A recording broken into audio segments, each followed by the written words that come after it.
Hi, Amy. Heavy. We just watched Before the 90 Days, Season 8, Episode 16. Did you enjoy this one? I'm going to say yes and no. All right. There was one point that I really enjoyed, but otherwise I was like, oh my God, can we move on? Can we do something else? Something. Can you give me something new? No? Okay. Yep. Will you tell us what that moment was when we get to whomever it concerns? Definitely. Yes. Okay, good. I'll get there. Yay. Okay, excellent. Did you enjoy it? No. Okay. No, not really. No. It was so slow moving from my point of view, and I did not appreciate that. I want to wrap this up. I feel like we're starting to do that stretching thing that they do at the end of the season. Everything gets really long and tedious. Anyway, before we do dive into this beautiful discussion this week, let's do a 1 and 2. 1, rate, review, and follow us wherever you listen to the podcast. 2, watch us on YouTube at 90 Day Fiancé. Honestly, now we may begin with Forrest and Sheena, the lovebirds. My first comment is, wow, no, the financial issues and immigration. Oh, great. He's not ready to pick up and move to another country. And yet he just expected her to. Okay, great. And expected her to do it all on her own dime since he hasn't been saving up any money to do so. It's extremely hypocritical of him. Anyway, yeah, it's a kind of a sobering conversation that they've just had with the immigration lawyer, and they're still down in the dumps over the fact that he does not have the income to support her coming to the US, let alone have the money to pay for the plane tickets and all the necessary visas, etc. So what are their options? Can he stay in the Philippines? Perhaps. Yes. But then there would be the Molly to deal with. It's so sad that he's not allowed to make any of his own decisions. I wonder if she's always been like this. How would we know? We need somebody who knew Molly 20 years ago to tell us.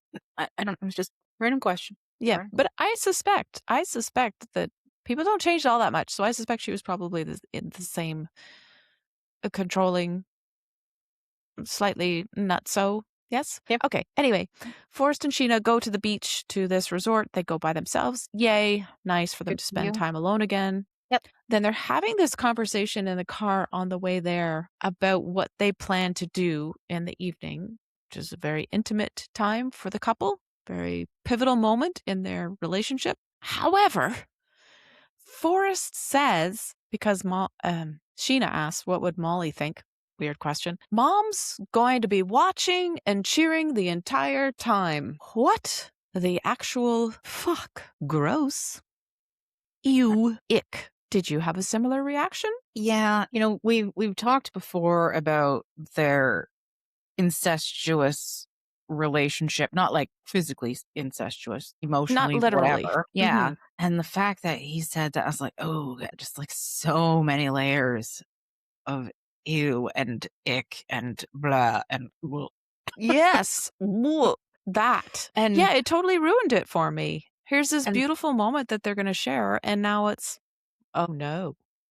Oh. Ooh. I found their sexual innuendos to be quite off-putting as well. I understand that they're excited, but, it just gets to a point where it's like, okay, that's a bit much.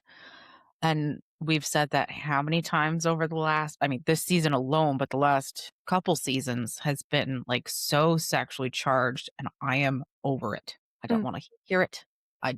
As long as you're happy, that's all we need to know. We don't need to hear all of this grossness. And I also, the grossness. I wonder if she's going to wear the lingerie that Molly picked up. Yeah, that's another weird thing. You're losing your virginity with your fiance while she's wearing lingerie that your mom picked out for her. And believing that your mom would be on the sidelines cheering you. Yeah. Okay. It's all very strange. And I agree with you. The sexual content of this season and other seasons is a little bit too much for me. I don't know why the cameras are still there when they climb into bed with one another and they've got the condom in their hand. And obviously what's going to happen next, it doesn't take a scientist to figure that out. But The cameras could have left earlier. We don't need this. It's too much detail for me, too much gory detail. And Yep, like you, I want to just yep. imagine that everything is perfect and pretty and going well behind the scenes. And then you can hint at it later on. You can tell us a little bit, but the descriptive stuff that we get after the fact is just completely unnecessary. That's private, personal information. I feel like it shatters the romantic nature of the moment when you bring in that element of the voyeurism and everybody watching and, "Ooh, what are they gonna do next?" And yes, your mom is cheering you on. Ugh. It cheapens it. Mhm, mhm. But Yep. the conversation that they have the next day is quite lovely, I found, when Forrest was describing how he feels so much closer to Sheena. Of course he does. But the way that he said he feels like she's his wife now, I thought that was very sweet and heartwarming. I still believe them as a couple. So that's nice. I'm glad that they're getting to experience all these things together. They're growing together, which we can clearly see. So that's nice.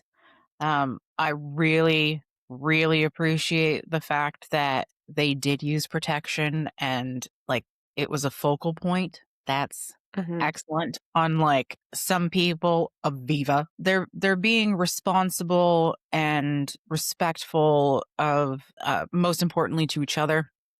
So that's really nice to see. Though I don't know how much I believe that this is their first time together. Yeah, I thought about that as well for a second, that maybe on Forrest's previous trips to the Philippines, they had become intimate with one another. And then I thought, well, you know what? I'm gonna let this one go because this is happening after they become engaged. And I can see Mhm. Sheena being the kind of woman who would say, absolutely not until we are promised to be married, until there's a ring on my finger, I'm not gonna sleep with you. Yeah, I think that's fair, and, like, they have been sleeping in the same bed the entire time that they've been there, Mhm. that Forrest has been in the Philippines. No, I no, yeah, I'm with you on that one. Yeah, okay, maybe, Okay. maybe. Okay. So there is this moment where they're contemplating the fact that maybe Forrest could stay in the Philippines a little longer because he does feel so attached and close to Sheena, doesn't want to leave, which is going to happen very soon. But then again, it's the question of will Molly allow it? How will she react? And can he stand up to her and make his own choices, which I don't think he will be able to do. He's gotta cut that cord, man, Yeah. Yeah. and she's gonna lose her absolute bejeebies, her mind, if he actually does that. Oh, God. Okay. Yeah. Any other comments about their segment? Um, no, but a very non-spoiler for the next episode, the preview, when I saw them wrapped in banana leaves, I Oh, laughed out loud. yes. I love that. I wanna know what it is that they're doing because first they boiled themselves in a human soup pot, and now they're wrapping themselves up in banana leaves like they're gonna steam, like, their rice dessert. You know those lovely dessert things that they make with the rice wrapped in banana? Anyway, Mhm. yeah, I was Yep. very intrigued by that as well. Well, I was Okay, let's thinking read about, like, on. the rice, like, when they fold up the banana leaves with the rice, and Yeah, I think that exactly, and I it's think the those are sweet most. rice inside. Yes. Yes. Well, that but I Okay. think you can have it savory as well. Yeah, never mind. Hey. Let's read on. Lisa Yep. and Daniel, she's very nervous about going to see the elder or priest. She's laughing maniacally, which is a sound that I do not want to hear ever again in my lifetime. And then they have to go to the market to buy a goat, some yams, and a coconut. Did we ever see the coconut? I don't think we did. I don't think so, but when you say coconut, I immediately think of Danielle with her kicking the Danielle. coconut around the apartment to bless it, and Yep. then throwing the mangoes down the river, planting Yep. the banana tree. Mhm. Mhm. Okay, anyway, I know. back to these couples. Whatever. I was relieved many, many times over to hear that the goat will not, in fact, be sacrificed. Used to be the case, but not anymore. Thank God, yeah. Yeah. But My then when comments we are, start to, "Ain't no way I'm watching that." yeah, when we start to see Lisa shelling out all of this money big time for the items that are supposedly going to cleanse her, not to mention having to pay the priest, I'm thinking to myself, oh, this is such a racket.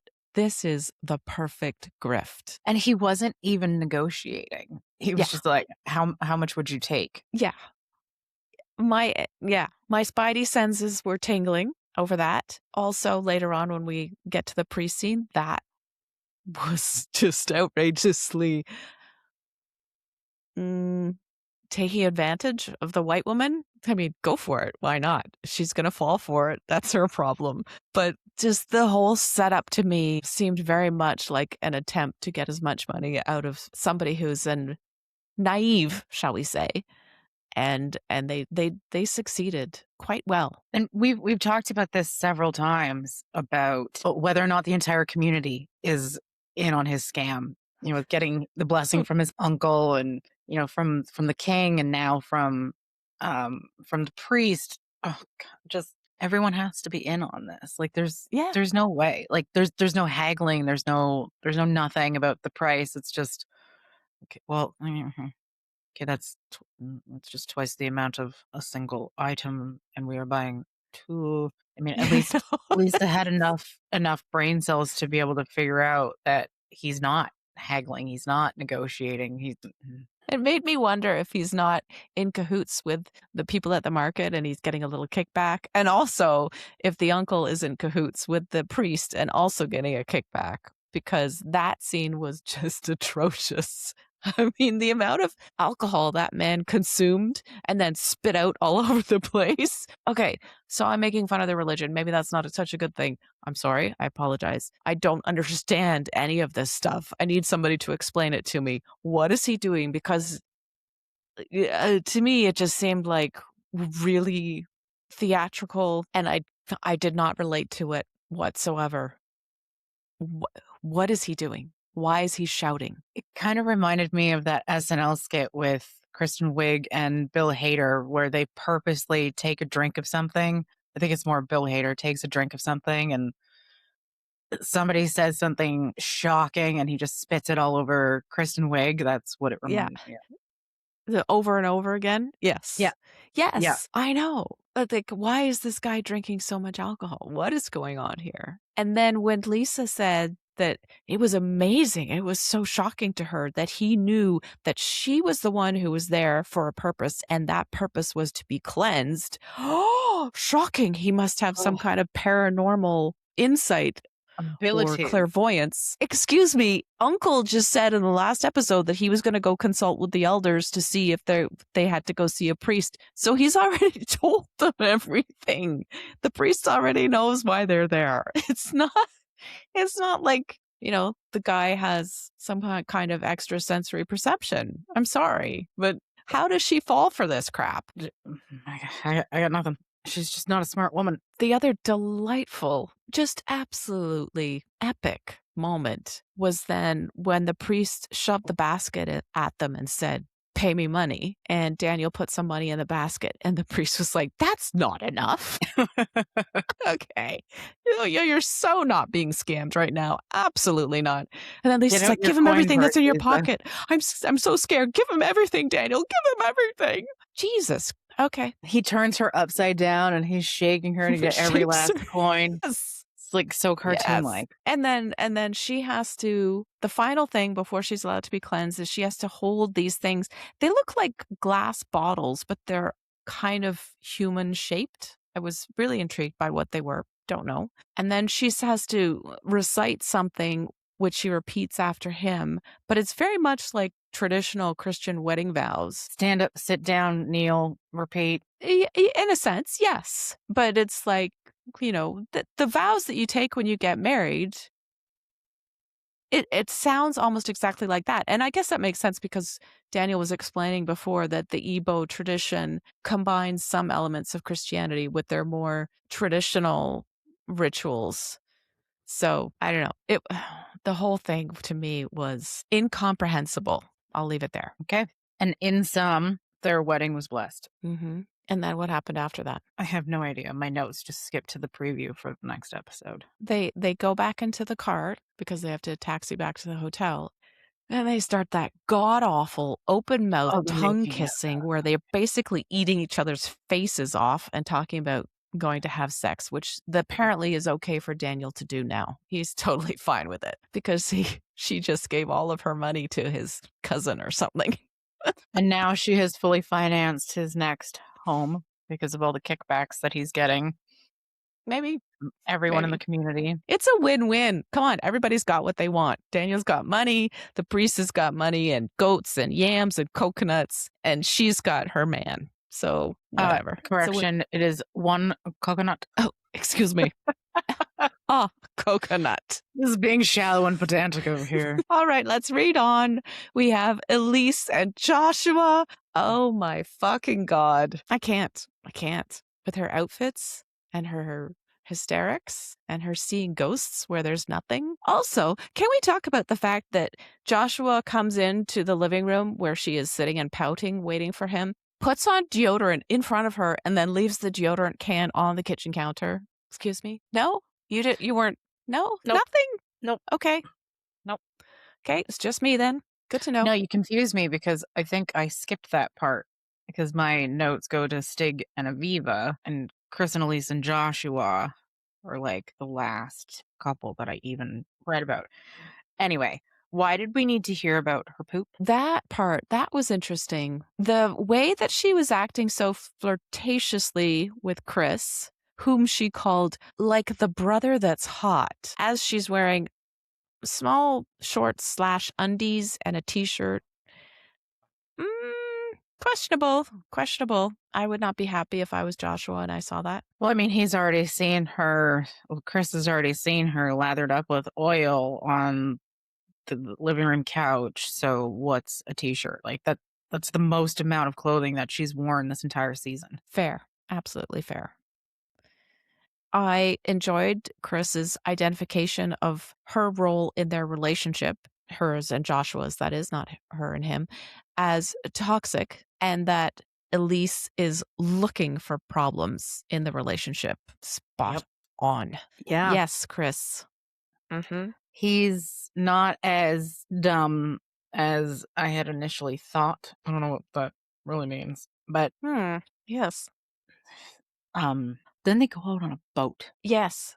Well, wait. When she sits in Right. his office chair wearing her scant nothing, like literally nothing, I found that a little bit funny.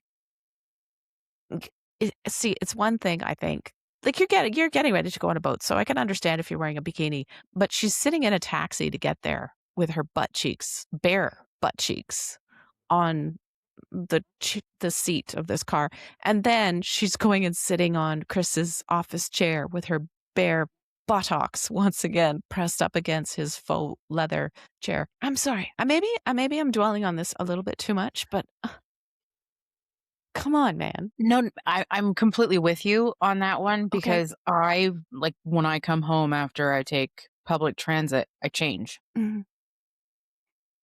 I don't know Because what it's I've sat in. I don't know what I've come into contact with, and I don't want that yeah. all over my house. So I Mhm. will change.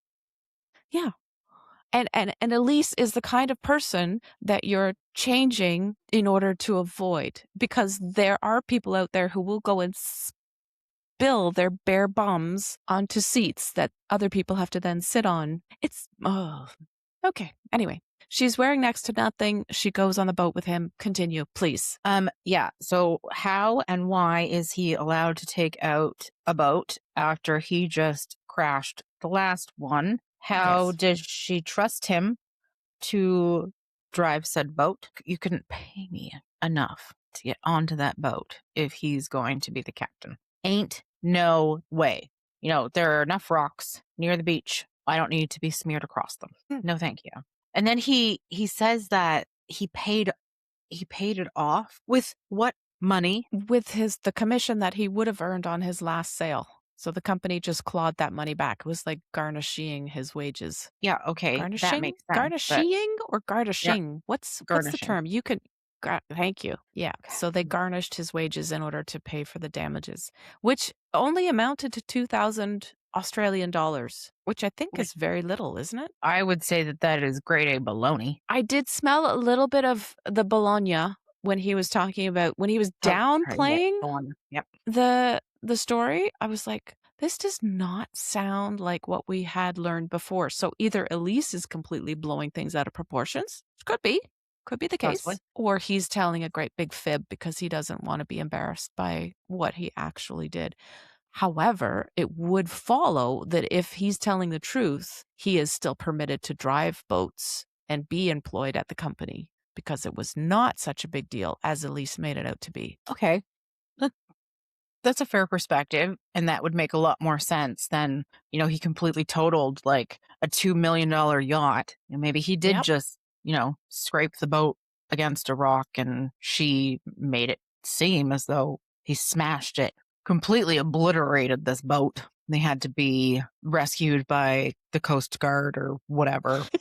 I don't know what to believe anymore. Yeah, and then the other aspect of that story that didn't jive for me was he said it was a trip with Nat and some of the people that she knows who could potentially become his clients. So they were people who would be in the market to buy one of these yachts. So it seems like a legitimate reason why he would have taken them out on a boat, not so much a joyride as perhaps he was trying to impress these people who were potentially clients and he didn't receive the proper permissions before he took the boat with them on board, but the company ultimately approves of this because it could mean a sale for them. Like there's just so much wiggle room in these two stories. Yeah, it's almost like, you work at a restaurant and you're trying to get like a big catering gig and you bring them in and, you give them free samples with hopes that they will hire you for a catering gig, but yet you don't tell the head chef and he thinks that you're just Yeah.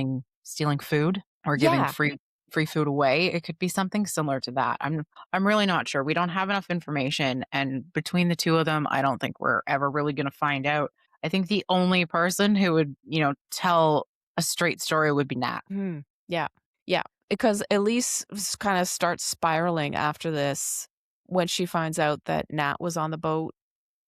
And she says this really weird thing, which is that she thinks that Nat should have paid for the damages to the boat. And she's tying this into this perception that she has that Joshua is financially beholden or tied to Nat. And so, of course, Nat would pay for something like this, wouldn't she? And it just seems so odd. Like, first of all, Elise objects to the fact that there may be a financial link between her boyfriend and his friend Nat. And now she's encouraging that by saying, well, of course, Nat would have paid for it. It just, to me, it all smacks of Elise is absolutely trying to find a skeleton where there is none in the closet. And she sees like this little shadowy shape and she's like, aha, I will make that into a skeleton. And and then she's spooked and scared. I have found it, Mhm. even though I have made it up in my mind. So when they go to this meeting, if you want to go to the bar scene next. Yeah. So she says that she's cold. Why wouldn't she put on some more clothing? No, she brought hand warmers. And what even was that outfit? She has a hood attached to a bra. Mhm. Perhaps if you put your hood up, it would have, it would hold some of the heat in your head. But yeah, I'm going to say it. She's already too hot headed. Oh, oh, okay. Yeah, bare arms, bare breasts, bare midriff, bare back, bare legs, bare feet. She was basically naked again Hand warmers.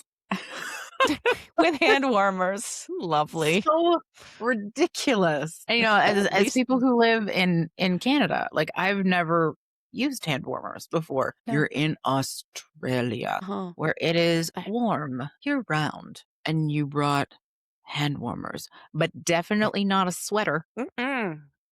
a No, cardigan, what perhaps, sense would that make? Why a would you cover shrug, your body in an attempt to be warm? All you need is those hand warmers, and it's fine. You can go out in a bikini. because Okay. we all know that the majority of your body heat is it comes from your Lost through hands. your hands? Of Yeah. course. Totally scientific So fact. stupid. 100% true. It is a scientific fact. God. You know what else is a Okay. scientific fact? That Elise's issues or the problems in their relationship isn't exactly all about Nat, but it is about their relationship. Oh, oh, does that make any sense? No? Yeah, I don't have a problem with you, I have a problem with your relationship with my boyfriend. Mm, Yeah. And did you same catch thing. what he did when she brought that up? Well, I saw him do a couple of double takes, but I wasn't sure if that's what you're getting at. No, he had, like, half a glass of wine left, depending on what kind of wine it was in the glass, but he just Right. tilted that Oh, right yes. down his gullet. Yeah. Like, oh, he's uncomfortable with how Mm, insecure his girlfriend is. mhm, mhm. And she proceeds, why am I singing? She proceeds to completely and utterly embarrass herself. Yes, but did you God. notice that before she went through that ridiculous scene, she was actually compounding the problems now? So now it's not just the financial connection between Josh and Nat that Elise Yes. objects to, it's their emotional connection as well. I'm Yes. like, how can you even go there? These people have been friends for years. Of course they have an emotional attachment. They're friends. Are you not? Are you completely unemotionally attached to all of your friends? That doesn't that make them not friends and just random strangers? If you just What? don't if you don't give a crap about someone, how can you call yourself friends? Yep. I care if something happens to you, good or bad. We are friends. We share these things together. We're there to support in good and bad. Mhm. But if you think that you shouldn't have any kind of emotional connection with any friend at all, do you have any friends? Elise. Or any emotions, Elise. Well, we know she has anger issues. Mhm. And we know it's only her hands that get cold. Anyway, this Okay. scene was awful, embarrassing, rude. And and he even says, if you ask the bar whether or not this is strange, whatever she was gonna ask the bar, if you ask the bar, it will only be embarrassing for you. Mhm. And what does she proceed to do? Oh my God, everyone. Ding, ding, ding. I need your attention, please. Please tell me whether or not I'm crazy for getting the attention of the entire bar to ask an absolutely nonsensical question and then expect to get validation from everyone. And I honestly think that the only reason why anyone responded was to get camera time. Absolutely. Oh, Totally, totally. do do you think Yes. that it's crazy that my boyfriend is financially tied to and living with a woman?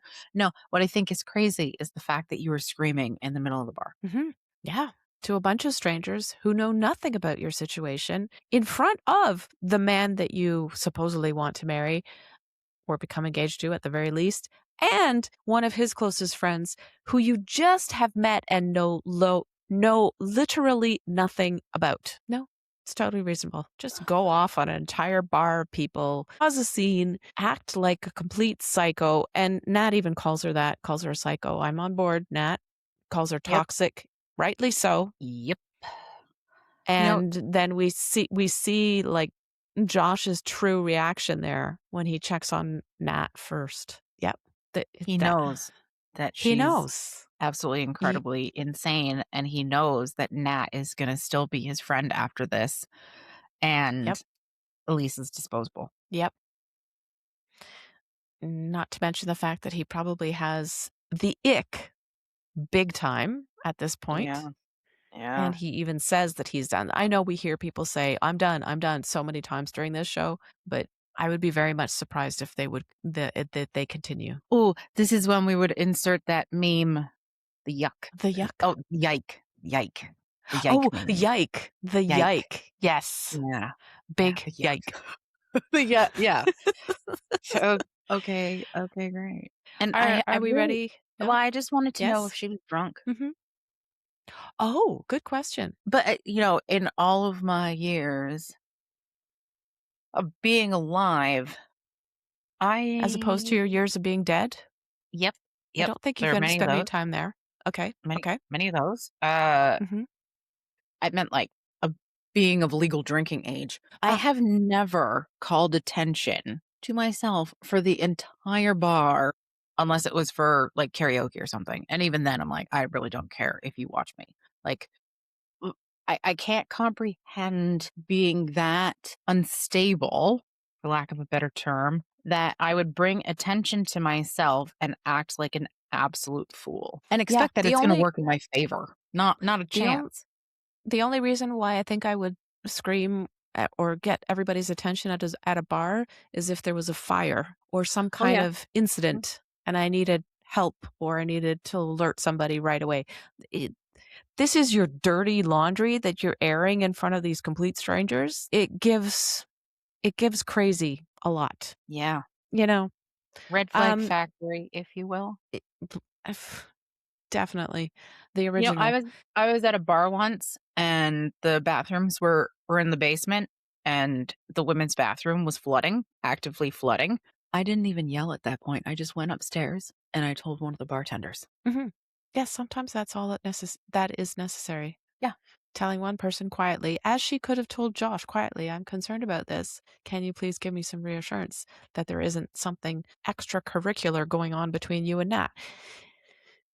And Anyway. even if there was, do you think that Nat would sit there and put up with your BS? She has been more than gracious, more than patient to be able to sit through your accusations and your Yeah, crazy antics. I was very happy when she got up and walked away because good. I would have left much sooner than that. Like, two minds.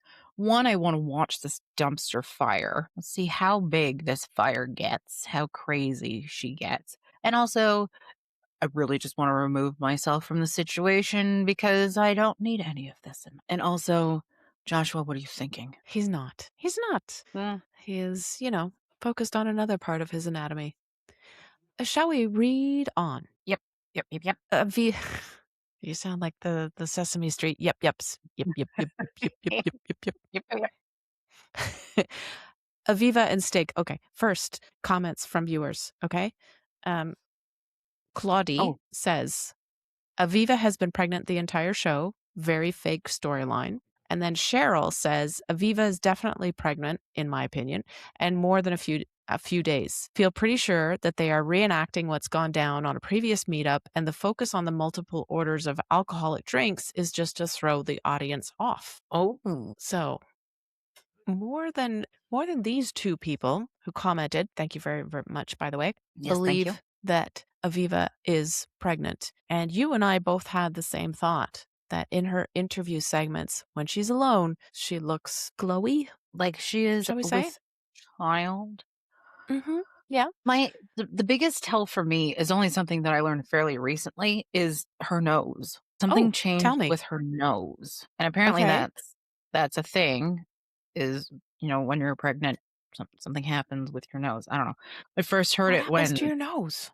I don't know. Does it get bigger? Um I I don't know how to describe it, but it was pointed out on the Teen Mom Reddit or subreddit with Kale Lowry when she was pregnant with, I think it was baby 6 and 7. Okay. Everyone's I have like, no idea what "She's you. pregnant, look at that nose." And now I don't know how to describe it, but that's what I see when I see her Okay. face is something is different with her nose. I mean, I could be completely and utterly crazy. I don't know. Obviously, my knowledge of pregnancy is very, very limited. But yeah, I wouldn't be surprised because, she's made a point, what, at least 1 or 2 times, probably 2 times, she wants a strong beverage. Mhm. Yes. Yes. So And we were is puzzled that by that. appealing? Yeah. Mhm. We were puzzled by that because if you were pregnant, you would not be ordering any alcoholic beverage, let alone a strong one. So either she already knew that she wasn't or she just didn't care, but that doesn't seem to be smart. Yeah. And, if you really want a strong beverage, why don't you just ask for a shot and then whatever drink that you want? Or just get a I caipirinha because those will put you on your butt anyway. So she takes her pregnancy test.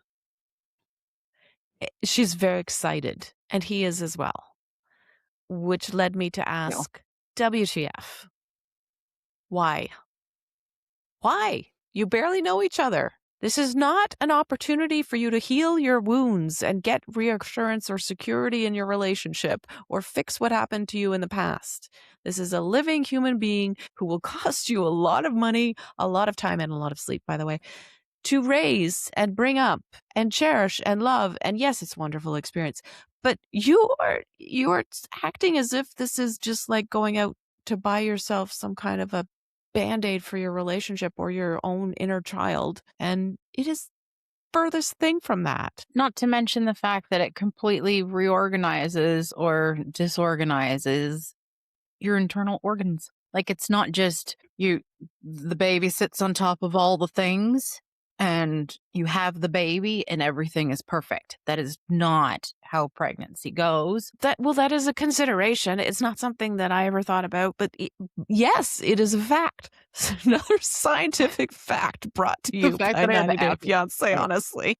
Your organs shuffle around. No, they don't shuffle around. They just get pressed all down to the bottom or up to the top to make room. Okay. The other giveaway is Stig saying, "Oh, I'm hoping it's a boy, and I'm hoping it's a boy who can sing." I'm like, "Oh my God, you have no idea what you're asking for. Get a clue." He doesn't want to have a daughter because he doesn't want the sins to be on his daughter. The baby is not going to pop out fully formed, singing a song, and like at the age of 7, so that you can have conversations with it and go out and play ball or catch or whatever.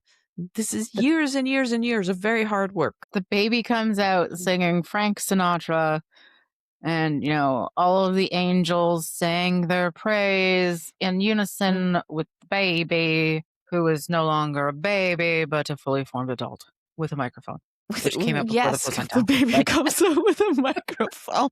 Yes. Okay. Definitely that. Okay, so it's not pregnant. The pregnancy test is a no. But I think it's lovely the way that it reveals their true feelings. Like, she wants this security blanket of a baby to make sure that Stig commits to her and her only, doesn't go back to his cheating ways.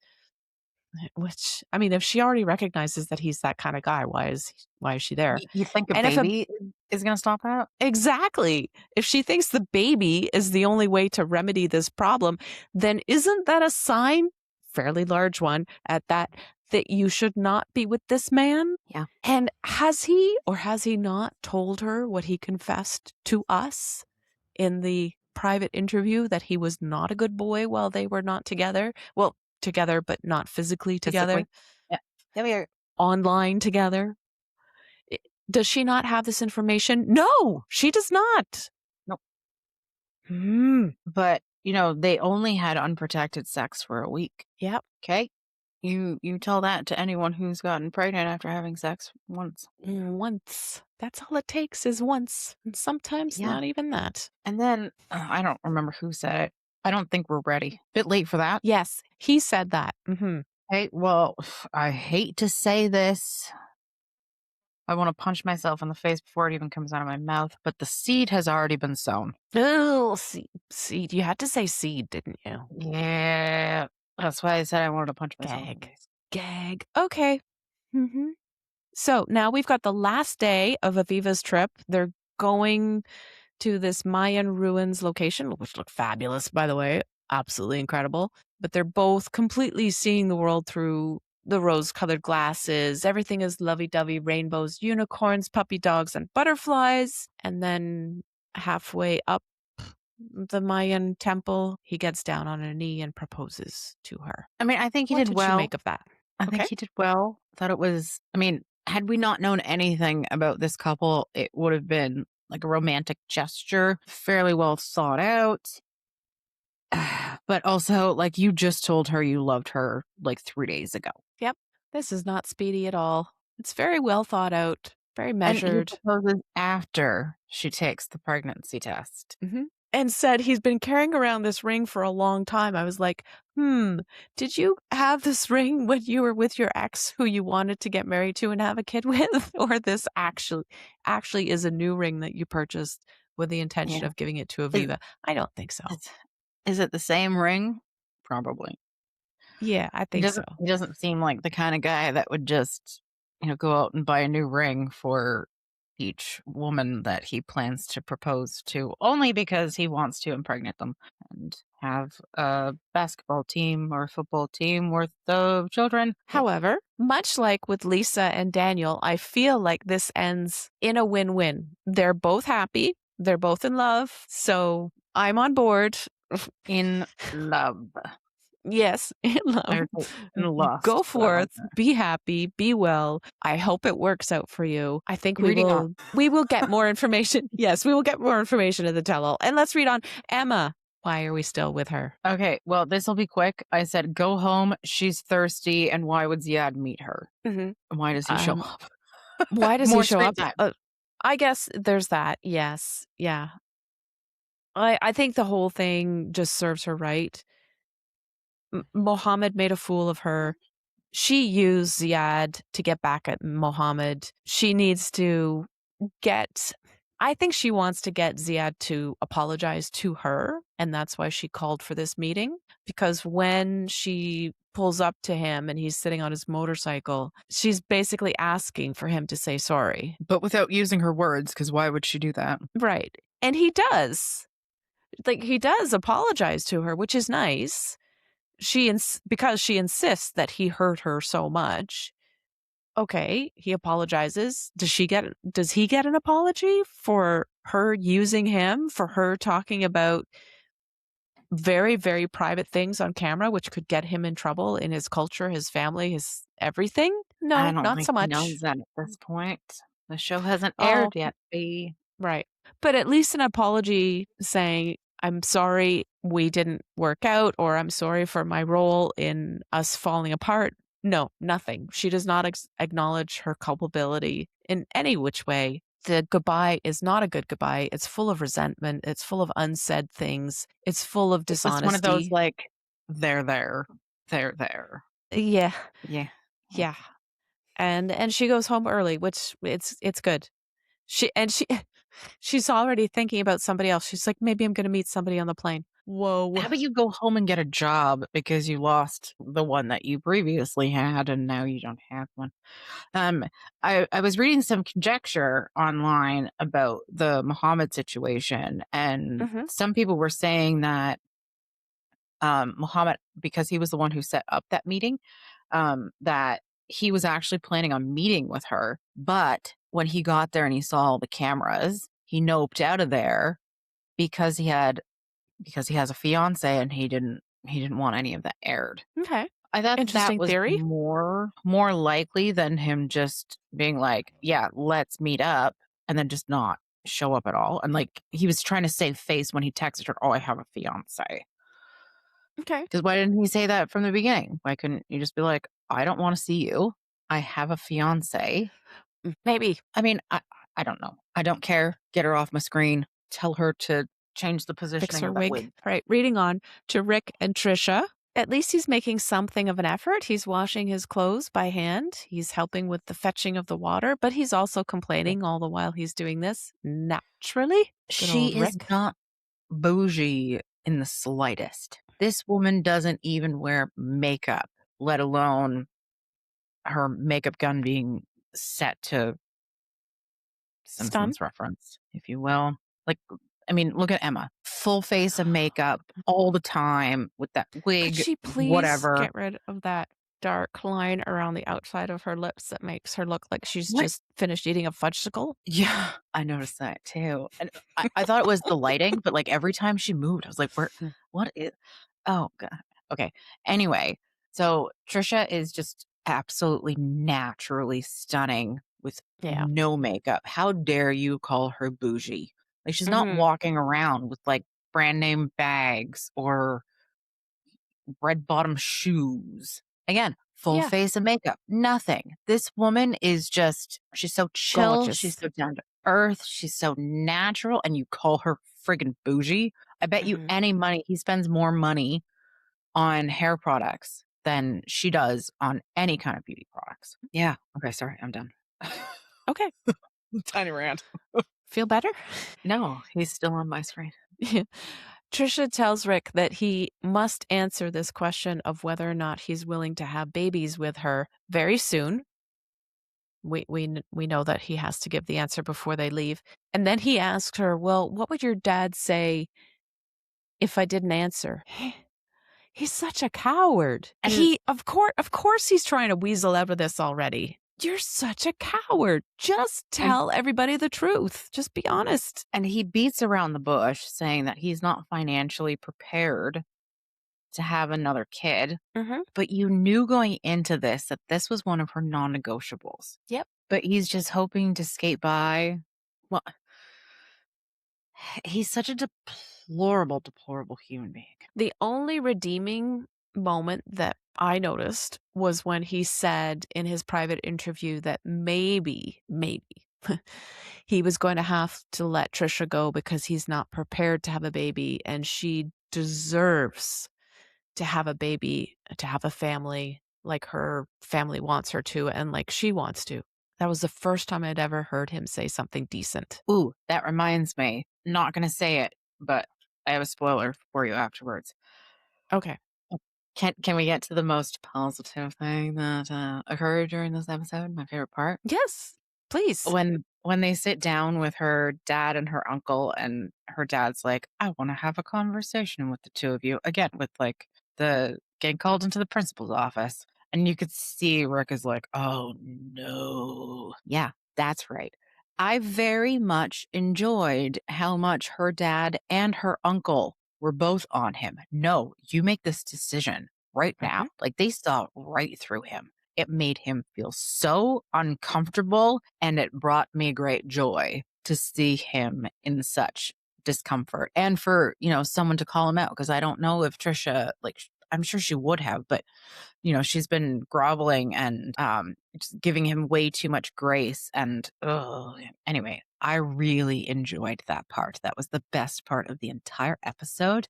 And I really wish that that was the entire episode, was just her uncle and her dad attacking him. You make this mhm. decision right now. And then him just looking like, oh God, I got caught with my hand in the cookie jar. And how do I explain the chocolate chips all over my mouth? Yeah, yeah. I love it. I loved it as well. You know, Yes. "Give us an answer now or you're gonna lose Trisha. We're gonna keep our daughter with us." And I was Yeah. like, "Yeah." And I also love the fact that she didn't come to his defense. There was no, Yeah. "Oh, no, daddy, I love him. I wanna be with him." Nope. She was like, I mean, if my dad and my uncle don't approve of this, like, w you're gonna choose your family over me? Yeah. I will choose my family over you and your beady little eyes any day." Mhm, mhm. Yeah. It was very satisfactory. Mhm. I enjoyed that a lot. Mhm. Yeah. I have no further notes. Do you? Um, nope. Nope, I'm good. Okay. And the spoiler thing, that's we're gonna talk about that later, not during the Yes. podcast? Okay, Yep. perfect. Ooh, I'm so excited. I don't know what it is. Before we go, if you're enjoying the 90 Day Fiancé Honestly podcast, please subscribe to or give our show a follow. And if you have an additional moment, please rate us and help other 90 Day fans to find our show. Thanks for listening. Thanks, everyone. See you next week.